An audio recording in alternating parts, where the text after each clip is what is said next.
ஆண்டவர் உங்களோடு இருப்பாராக. மத்தேயு எழுதிய தூய நற்செய்தியிலிருந்து வாசகம்.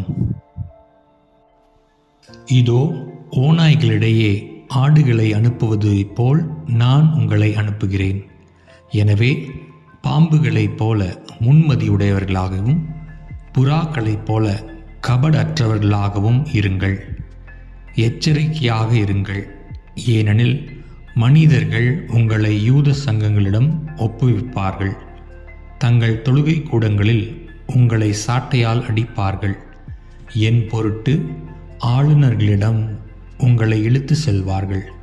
இவ்வாறு யூதர்கள் முன்னும் பிற இனத்தவர் முன்னும் சான்று பகர்வீர்கள். இப்படி அவர்கள் உங்களை ஒப்புவிக்கும் பொழுது என்ன பேசுவது, எப்படி பேசுவது என நீங்கள் கவலைப்பட வேண்டாம். நீங்கள் என்ன பேச வேண்டும் என்பது அந்நேரத்தில் உங்களுக்கு அருளப்படும். ஏனெனில் பேசுபவர் நீங்கள் அல்ல, மாறாக உங்கள் தந்தையின் ஆவியாரே உங்கள் வழியாய் பேசுவார்.